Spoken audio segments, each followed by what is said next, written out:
Hey yo, welcome to our channel today.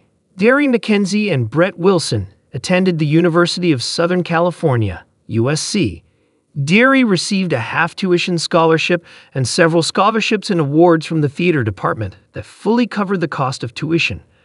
Brett received a full scholarship for volleyball, going to the same college at the same time, paying most, if not all, of their expenses was one of the few things they had in common, except for the desire to have children. His height is 5'1", weight 105 lbs, light brown hair, blue eyes, small A/B cup breasts. Although she was a theater major, except for stage performances, she was an introvert. Derry had bad experiences with jocks during high school and avoided them completely, if possible. She was attracted to guys of average height who were sensitive and trainable.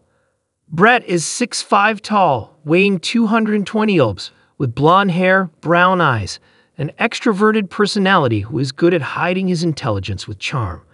He has a low opinion of people who regularly express emotions.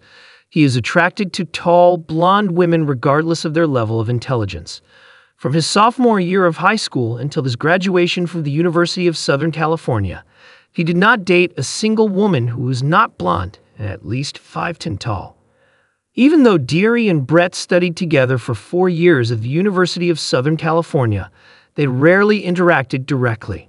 They had the same English class in their first year, the same French class in their second year. They dated once as a couple in their freshman year because Derry's then date was good friends with Brett. In their senior year, they'd both attended Yoga 12. Brett was taking a class to help recover from an injury and Derry got there by mistake, thinking she was signing up for Yoga 120B, regular yoga, but saw no reason to transfer since most of her classmates were women and Brett, a wrestler and football player, was the only male. They had one unusual experience that they shared during Parents' Weekend in their junior year. They sat at the same table during lunch and their parents seemed to be very friendly with each other. Also, Brett's mother talked a lot to Derry and Derry talked to Brett. After dinner, Brett's mother asked about Derry. Derry seems like a very smart and attractive young girl, Brett. Have you ever met her? Come on, Mom. You know I only like tall, blonde, busty women like you, he grumbled, blushing slightly. You're terrible, his mother sneered, hitting him on the arm. At the same time that Brett's mom was talking to him, Derry's mom was talking to her. Brett seems like a very nice, handsome young man. Have you met him? After an initial, slight blush, Derry replied, Mom, you know that I don't date jocks. It's a pity, Derry's mother replied. He would have been a great catch. But I'm not a hunter, Mom, Derry laughed. Given their personalities, tendencies, likes, and dislikes, it seemed ironic that during the last half of their junior and senior years, even though Derry had difficulty seeing the audience from the stage, she could have sworn she saw Brett at least 4 times during stage appearances in plays in which she had a leading or starring role. During at least 5 home volleyball matches, Brett was absolutely sure that he saw Derry in the crowd. He even asked one of his friends to secretly give her a ticket to the sold-out final game of the year, which was the conference championship. Brett and Derry seemed to briefly gaze into each other's eyes whenever they were close. Both looked confused and perhaps awkward. About 16 months after graduating from university, Brett married Cheryl, a 5'11" blonde busty who graduated from UC at the same time as him. Derry married Kent Carlson, her UC boyfriend of 18 months who had just finished graduate school at the UC Business School, a sensitive 5'8" guy. Brett was entrepreneurial, and soon after graduating from university, he started a business selling electronic goods. Cheryl was his first employee and ended up with 5% of the business before they became romantically involved. Because they were smart, hardworking, and pleasant people, the business quickly became successful. Before the wedding, they agreed to have at least 2 children, although Cheryl seemed less interested in this than Brett. However, Brett was, as Derry's mother noted, a great find. Not wanting to risk him losing interest in her, she agreed with a smile and also agreed to a prenuptial agreement that released Brett's 95% share of the business from community ownership. Brett enjoyed his married life, except for fleeting bouts of guilt after sex with Cheryl, and he didn't think about her during the climax, especially since those climaxes were the most intense of his life. He maintained good physical condition by exercising almost daily and playing in an amateur volleyball league. It turned out that Kent also had good entrepreneurial instincts. For 3 years after his marriage to Deary, his business appeared to be successful. Deary was able to continue her career in the theater, and although it did not bring much economic benefit, it did bring spiritual satisfaction. Her only disappointment was that Kent was not as supportive of her career as she thought and seemed to want her to either get a well-paying job or just do volunteer work. Apart from Kent's lack of support for her career, Deary enjoyed her married life, except for fleeting bouts of guilt after sex with Kent when she did not think about him during climaxes, especially since these climaxes were the most intense in her life. Although she did not play sports and did not want to participate in competitions, she maintained good physical shape by doing independent activities almost daily, including cycling, jogging, athletics, and aerobics. Brett and Deary were 26 years old when Kent and Cheryl attended the same conference in Carmel by the Sea, California, an almost idyllic location in Monterey County. Although Brett and Cheryl worked for the same company, only Cheryl was interested in the topic of the conference. But Brett worked a lot and needed rest, so 3 or 4 days in such a picturesque place was attractive to him. Deary was busy between shows, but the theater in Carmel asked her to talk to them about the possibility of holding workshops for community theater members in the future. So Deary was happy to accompany Kent to Carmel. It was the morning of the second day of the conference that Kent and Cheryl were attending when Brett and Deary literally bumped into each other. They left the same luxury hotel they were staying at. Catching her to keep her from falling, Brett smiled widely and said, "Deary Mackenzie, you, isn't it?" "Ah, hi, Brett. Sorry, I wasn't watching where I was going," she stammered. "No, it's my fault. What are you doing in this idyllic place?" "My husband Ken is participating in the conference, and I especially went with him since I'm going to meet with representatives of the theater at lunchtime. I'm going to the city center myself. Do you want me to give you a ride? I've heard that parking is difficult here. There's no point in bringing 2 cars if we're coming from the same places." Brett chuckled. "But what if you want to come back early?" Deary asked. "I promised to fit my schedule around yours," Brett responded quickly. "Okay, I think it'll be more fun sightseeing with someone else," Deary replied, feeling her face turn red at the uncharacteristic sensation. Since USC, Deary had moved away from all the introverted aspects of her personality and was now a true ambivert. Brett remained a pleasant extrovert. Remembering what they did after college, they enjoyed exchanging ideas while walking around the picturesque city. When it was time for Deary's lunch, Brett had a proposal. "Deary, if I agree to pay all expenses, do you think the 3 people you're meeting would be okay with me coming to lunch with you? I promise not to interfere in your conversations. We can ask," she beamed. "Where do you meet them?" "It's about 2 blocks from here." When they arrived at the theater, they were greeted by 3 members of the board of directors, and they gladly accepted Brett's invitation, as long as the bistro where they had a dinner reservation could accommodate 1 more. When it turned out that this was not a problem, Brett was seated at a round table across from Deary, so that she could sit between the 2 board members. After the initial pleasantries, Brett primarily watched and listened as Deary stunned the council members with her expertise and suggestions. Brett was extremely impressed by her composure and something else that could not be expressed in the form of clear thoughts, let alone words. The same problem Brett had with Deary at USC. After an enjoyable 90-minute lunch, the diners headed to the theater so the board members could give Deary a tour, with Brett walking alongside. After the tour, Deary took Brett's hand and said, "Thank you for lunch, and I hope that our conversation about the theater was not too boring for you. I like it. I learned a lot today, and I am sure that I will be able to appreciate plays more in the future," he replied. "Did you like the plays in which I played at the University of California?" Deary blurted out before she even caught herself. In fact, she had no desire to tell Brett that she had seen him in the audience at several performances. Brett's answer was even more awkward than Deary's question. They both blushed as he stuttered, "Yes, well, I went with my companion to, a couple of performances at school." "Yes, you were really great," Deary quickly changed the subject. Since you supported me, let's now go wherever you want. Taking his hand, she led him away from the theater.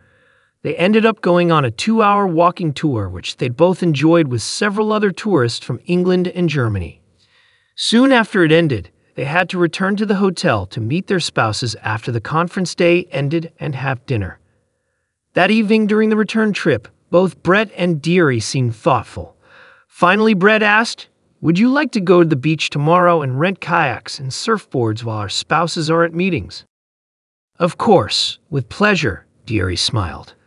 "Maybe we can meet in my car at 9 a.m., Brett suggested. "Sounds great," Deary smiled. After they got out of Brett's car, Deary said, "Thanks for the great time, Brett," and then she stood on her tiptoes and kissed him on the cheek. After dinner and dancing in different places and with different participants, Brett and Deary retired with their spouses to their luxurious apartments. Neither Cheryl nor Kent knew what was happening to them as Brett and Deary attacked them with the readiness of newlyweds, resulting in all four of them having a great night's sleep. The next morning, Deary and Brett met at 8:55, both looking forward to the start of the day on the beach. They kayaked and paddle boarded, having a great time. When 11:30 arrived, they had a quick lunch at a hut near the beach and lay on the sand for about an hour to digest their food. At the end of this time, Deary, in her bikini which Brett's bulging eyes behind his reflective sunglasses really liked, asked, "What else would you like to do today, Brett?" Something seemed to click in Brett's head. He slowly took off his sunglasses, looking at Deary. Then he took her hands in his, sighed heavily, and said, "I promised myself 5 years ago that if I ever got a chance like this, I would ask, even if you end up hating me. I have to take this chance. More than anything in the world, I would like to have sex with you." Brett was prepared for almost any answer other than the one he received. After at least a minute's delay, with Brett and Deary looking at each other in silence, Deary replied, "Not on the beach. We need a hotel room, but not the one we stay in with our spouses." Brett kissed her quickly on the lips and then said, "Pack your things. 15 minutes." And a few awkward glances at each other later, they found themselves in the motel room closest to the beach. It was clear to both Brett and Deary that they finally had to admit that they had been having fantasies about each other for years. Why neither of them was willing to admit, let alone act on these thoughts during their time at USC, was unclear to both of them. One would think that after years of boredom, they would pounce on each other like a pair of cats in the jungle. Another surprise was that they didn't. Brett and Deary carefully but purposefully removed each other's clothes as they stared at each other in the motel room. It seemed that they looked into each other not only in the eyes, but also in the soul. When they were both naked, Brett lifted Deary into his arms, and they kissed tenderly, not with animal passion, but in a subdued manner of adoration. When they broke the kiss, Brett gently laid Deary on her back on the bed, and they began to excite each other with mutual caresses. After their mutual satisfaction increased the sexual tension, they became entwined. Their intercourse was tender and passionate at the same time. Brett showered kisses on her face and neck, and she wrapped her arms around his neck, as if holding on to life. Although Brett was not boisterous, he was energetic. Neither lasted long. Soon Deary was screaming in ecstasy, and Brett's grunts were interspersed with exclamations of satisfaction and joy. When they finally came out of the euphoria of climax, Brett pulled away and lay next to Deary, nose to nose, both with smiles of satisfaction on their faces. Deary spoke first. "I can't believe I cheated on my husband. I hate cheaters, but when you told me you wanted sex with me, the only thought in my head was that for reasons I could never rationalize or explain, I had an animalistic attraction to you from the moment I first saw you. I don't think I ever thought I'd like Brett to ask me out on a date, but I often thought I would really like to fuck him. That's probably why I said yes, even though I hate cheaters." Brett's smile widened. "I hate cheaters too, but I rationalize my feelings for you, deceiving myself that even reality with you is just a fantasy. I never thought this moment would come, but I often dreamed about it. My feelings for you are so complicated that they are unreal. I don't know if my feelings are lust, love, infatuation, hunger, or some combination." I may not be physically or emotionally attracted to you, but I am like a moth to your flame." The happy, embarrassed pillow talk continued for a few more minutes until Deary moved her hand to Brett's crotch, and as Cyclops instantly saluted, Deary giggled. "This time I'm on top and no gentle caresses like last time. This time it will be sex to the fullest." Deary's prediction was proven correct when the lovers experienced a mutual finish of such intensity that they both briefly lost consciousness. 2 hours after they cautiously entered the motel room, Deary and Brett emerged, beaming. After their swim, they drove back to the hotel with Deary's head on Brett's shoulder and his hand on her thigh most of the way. They parked in the hotel parking lot and looked at each other nervously. "I think it would be a very bad idea to have contact in the future or even exchange phone numbers," Deary said hesitantly. "I don't want to deceive again, but in circumstances like today, I wouldn't be able to control myself." Brett nodded his head in agreement. "You're absolutely right, and I feel the same way. I'd have fulfilled my biggest fantasy, other than having children, and I don't want to ruin your life or mine." Then he looked around to make sure no one was looking and muttered, "One more kiss." They exchanged a quick but passionate kiss and then parted, vowing never to see each other again. After Deary showered that evening, Kent had another nice wild ride before falling into a deep sleep. Deary was enjoying herself, but spent most of the night staring at the ceiling, just like Brett had done after bringing Cheryl to 4 climaxes. 8 months and 8 days after the end of the Carmel Conference, Deary gave birth to a frolicking baby girl weighing 7 lbs, 10 ounces. When she first realized she was pregnant, she was terrified that it might be Brett's child, a possibility she had never even considered when she was overcome with lust while mating with Brett. However, her OBGYN assured her, based on all normal signs, that she was pregnant before the conference. Although this was a great relief for Deary, she was still worried until little Carla was born. Carla had blue eyes like Kent and Deary, not brown like Brett and his parents, whom she remembered well from a long-winded conversation with them at Parents' Weekend during her freshman year at USC. Her OBGYN confirmed this too, telling Deary that Carla was clearly at full term. Her development had all the hallmarks of a full-fledged child, making it almost certain that she was already pregnant before having sex with Brett. Although both Kent and Deary were excited about parenthood, the responsibilities of raising Carla fell on Deary much more than Kent had led her to believe when they talked about children both before the wedding and before she became pregnant. Kent was also not very supportive of Deary's acting career, but through her will, love, and ambition, Deary became an exemplary mother and continued her career. About 2 years after Carla was born, Brett was hosting a couple of clients, a man and a woman, in Pasadena. It was no coincidence that he met them there, even though his office and theirs were not in Pasadena, because it was the central location of all 3 offices, and for another reason unrelated to geography. Another reason was that Deary was starring in Fernando Cell King Lear, a short play at the Pasadena Playhouse. After conducting business, Brett invited his clients to join him for a 6:30 performance of King Lear, for which he purchased second-row seats at the 686-seat Pasadena Playhouse, followed by dinner. They agreed, but they were a little confused by the fact that before the performance he bought 4 bouquets of a dozen roses each. As usual, Deary gave a wonderful performance as Liz Rico and received a standing ovation at curtain time. After the performance, holding roses, a dozen for each of the 3 women in the cast and the female director, Brett led his excited but wary clients backstage. Brett said to the security guard, "I would like to see the director. I have flowers for her and the women from the cast." This was a bit unusual for a board guard, but it was a change of scenery, so he agreed with Brett and soon returned with the director. "Hi, Brett," beamed Brett, extending his right hand and barely holding 4 dozen roses in his left. "I'm a friend of Deary Mackenzie and would like to see her and congratulate her on her outstanding performance, as well as give a dozen roses to you, her, and the 2 other ladies involved in the performance for a stunning evening of entertainment." Brett soon overwhelmed the director with his charm, handed out roses to the director and 2 performers except Deary, and then found her. She blushed when he handed her a dozen roses and blushed even more when he introduced his clients. When he told his clients, "I know I'm biased because Deary is my favorite non-family client, but wasn't that the best performance you've ever seen?" When the clients agreed, Deary's face turned completely red.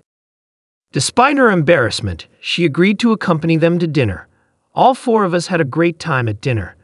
However, around 9 p.m., Deary began to fade after the intense performance and long day and said she needed to go to the hotel.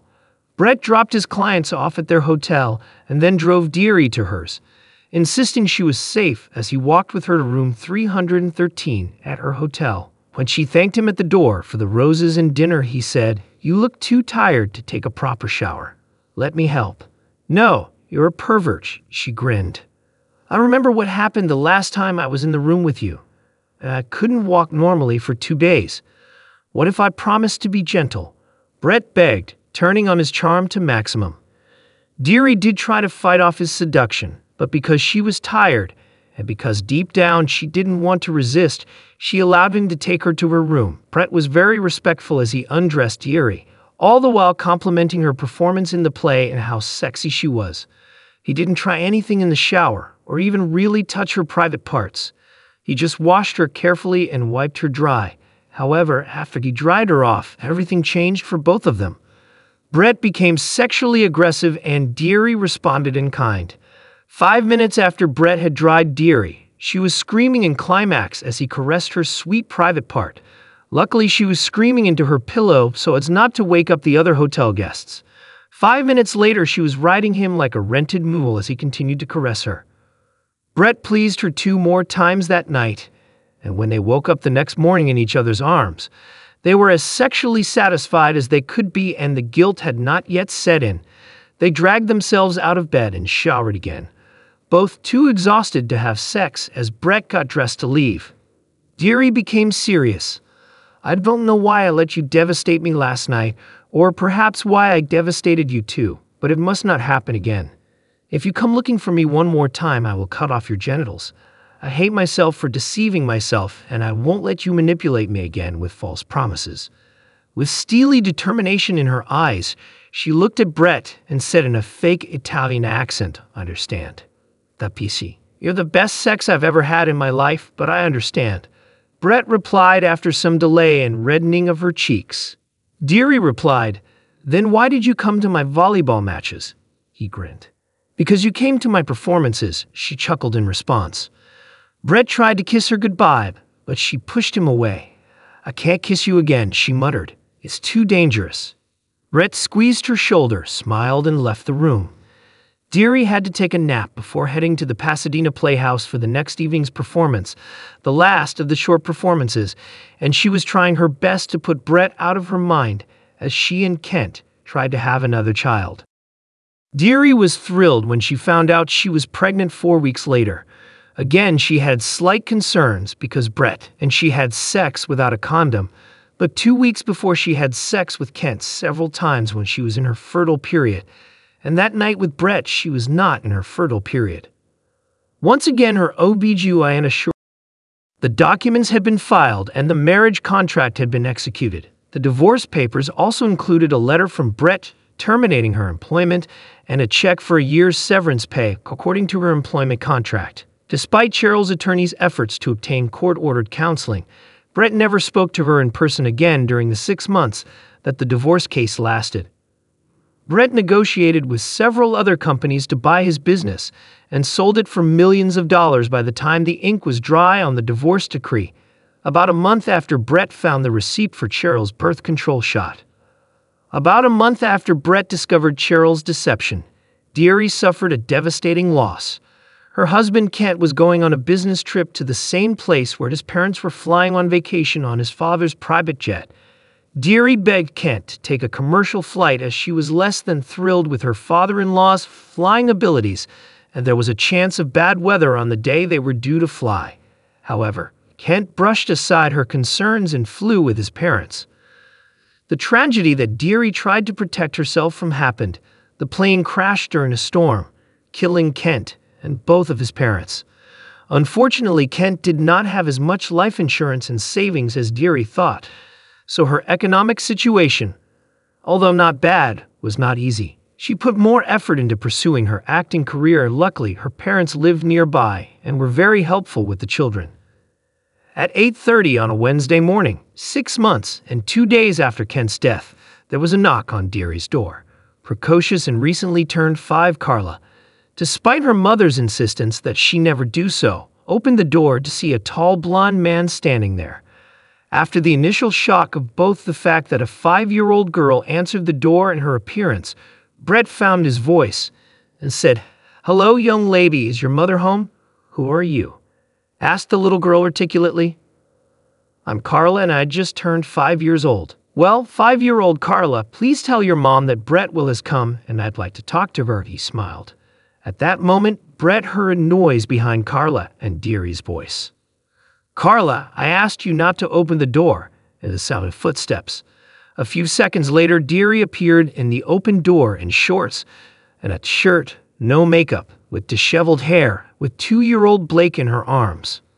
"Brett," a frightened Deary screamed, and then stuttering, asked, "What, are you doing?" "What here?" which Brett interpreted as, "Why are you here?" A little taken aback by Blake's appearance, Brett calmly answered with a smile, "I hope you'll let me in so I can explain everything." I'm just trying. I need to get ready for an audition and I can't find a babysitter," she stuttered. "Maybe I can help," he smiled, and then carefully walked past her, the children into the house. Deary was clearly embarrassed by her disheveled appearance and agitated by the circumstances, but was eventually able to explain that her nanny had canceled the appointment last night. Her mother had agreed to come today, but had woken up sick and did not want to infect the children. "When do you need to either confirm an audition or cancel it?" Brett asked calmly. "By noon," she answered. "Then let's see if I can establish contact with your children by then, and if so, that I can watch them," he continued.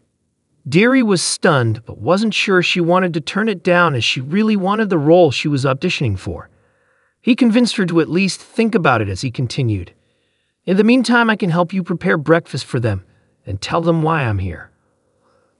Okay, maybe," Deary replied. "I need to change my clothes first because I look." But Brett interrupted her by saying, "Great, you look great," she blushed.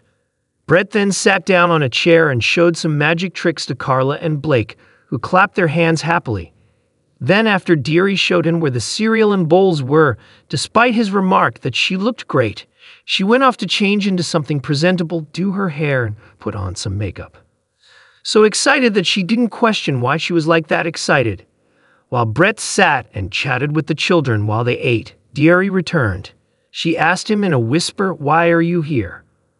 Brett smiled and between teasing and laughing with the children said, "I was recently divorced, heard about your husband's untimely death, waited 6 months, which I considered a respectable amount of time, and then came to you to see if we could have a mutually beneficial long-term relationship. Are you trying to get into my panties again?" Deary asked, but not with anger or contempt. "Of course I do," Brett smiled, "but I want more. I want a loving long-term relationship. I've denied that I'm attracted to you for too long, and I want to find out if my infatuation with you will last." Deary was confused, but at that moment she had no intention of kicking him out. After all, he was the best sex she's ever had, and she hadn't had sex since 2 weeks before Kent died. So she changed the subject, and between talking to the kids, cleaning up after breakfast, and entertaining the kids at playtime, they talked about their lives since they last saw each other, including Brett's discovery about Cheryl and Deary's dissatisfaction with Kent's infrequent attention to the children and lack of support for her career. By midday, it was clear that the kids were already attached to Brett, so Deary got dressed for the audition. As she prepared to leave, she gave Brett her cell phone number, and he gave her the key to his Corvette while asking for the keys to her minivan with child seats in case he wanted to take the kids to the park or to lunch. Luckily, the minivan didn't have a stick shift, so after a brief briefing from Brett, she was off. Deary returned home around 4:30 and heard laughter coming from the living room. When she looked in, both children were sitting on Brett's back riding him like a horse, squealing with delight. They'd paused the game to hug Mom, and then went back to riding Brett until she changed into casual clothes and returned to the living room. The four then began to discuss what each had done that day. Little Blake was stuttering and talking so excitedly about going to lunch and going to the park that it was hard to understand him. And Carla was talking nonstop about the swing, reading books, and generally having a fun day. Deary quickly realized that Brett had given the children more high-quality attention in one day than Kent had in the last month of his life. When she managed to get a word in edgewise, Deary answered Brett's question about how the audition went. "Very good. I hope they call me back," she smiled. After the kids got cleaned up, Brett took them out to dinner, and when it was time for bed, both kids insisted that he read them 2 bedtime stories before they went to sleep, which he happily agreed to. When they were both put to bed, he and Deary chatted. "Thank you so much for today," she purred. "The kids obviously loved it, and you saved my life today." During dinner, I got a text back, but unfortunately also another one from my mom saying she's still sick. So I was wondering, I was wondering if I could, impose. Deary hesitated until Brett interrupted her. "I would be happy to see the children again tomorrow," he smiled. "Thank you. You're so kind," Deary stuttered, looking into Brett's eyes and feeling her arousal grow. Before Brett stood up and picked her up, "What time do you want to see me here tomorrow?" he asked. "Wouldn't 8 o'clock be too early?" she asked. "Then see you later." He smiled, quickly kissed her on the lips, and left. He wanted so badly to have her right then and there, but he was playing the long game, well, at least the middle game, and decided it was best to hold his fire until the right moment.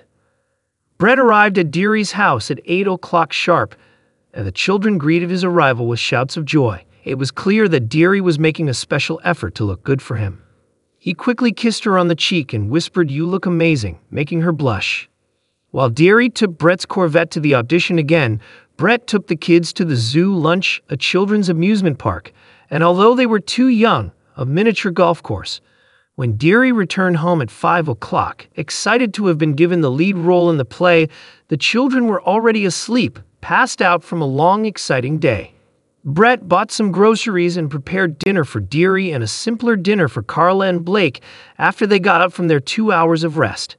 After another story, when the children were already asleep, Deary thought that Brett might leave again.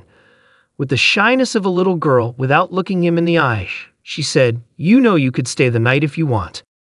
This was music to Brett's ears, but he wanted to tease her, so he said, "Oh, I didn't know you had a 4th bedroom where I could spend the night."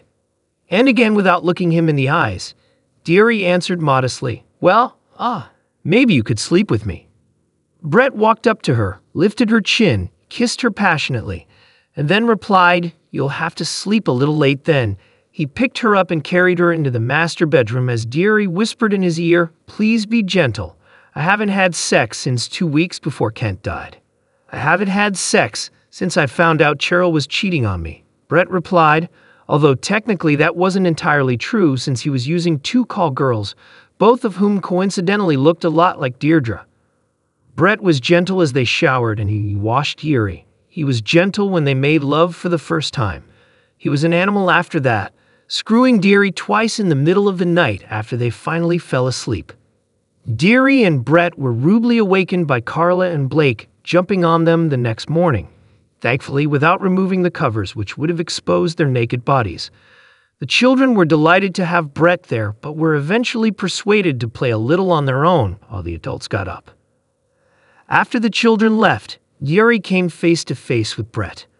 "I want to tell you something that might make you reconsider your long-term relationship with me. No matter how great the sex is, I had my tubes tied after Blake was born, so I can't have children with you." "You already have 2 from me," he chuckled. Deary moved away from him. "What do you mean?" "I mean I'm Carla and Blake's biological father. That's what." "Why do you think so?" asked the amazed Deary. "Because all paternal family members have distinctive earlobes. Look at mine and compare them with your children's," he laughed. Deary actually looked at them and touched them with her hands. "They are similar, but this is nonsense. My children have blue eyes, and you and both your parents, I met them, remember, have brown eyes. So biologically, they cannot be yours." "My biological mother had blue eyes," Brett chuckled. "Although Katie is a great mother and the only one I knew, my biological mother died when I was 2 years old. Since she had blue eyes, I have the recessive blue gene. There is a 50-50 chance that our children will have blue eyes. Therefore, with your permission, I would like to do a DNA test to confirm that I am the biological father." A chill ran down Deary's spine. Brett kissed her and said, "Think about it. Wouldn't it be great if I was their biological father in addition to the adopted one I intend to become, because I won't let you leave me?" With that, he stood up, took a quick shower, and then went to make the kids, with Carla's enthusiastic help, blueberry pancakes for breakfast. Deary came into the kitchen with a shocked look on her face, just as everyone was finishing breakfast, although Brett was still keeping the pan hot and had prepared a couple more pancakes for her. Before lunch, the whole family went on a tour, and then Brett insisted that they go into the laboratory. Deary agreed when the children and Brett had their cheeks swabbed. Brett paid for expedited DNA testing and agreed that the results would be emailed and then read back to him and Deary when they returned to Deary's house. Much to Deary and the children's dismay, Brett said he needed to leave for a few days to complete the sale of his business and prepare the house for sale. "I'll sell it even if you don't let me move in with you," he told Deary, "but it's certainly what I want. Once the DNA results come back, we can test each other for a few months, and if we're half as compatible outside of bed as we are in bed, I want a permanent relationship with you." A shocked Deary could only nod her head as he kissed her passionately, hugged and kissed each of the children, and then waved as he drove off in his Corvette. By the time the DNA test results came back a week later, Deary, despite her initial confusion, was hopeful that Brett was the children's biological father. The statement, with a probability of 99.999% at the top of both children's reports, left no doubt that it was him. She immediately called Brett, who she had spoken to every day since he left. "You were right," she said simply. "I'll be at your place tomorrow, and get ready for some hot sex," was all Brett said before ending the conversation. The next morning, Brett was greeted by laughing children, handing each a gift.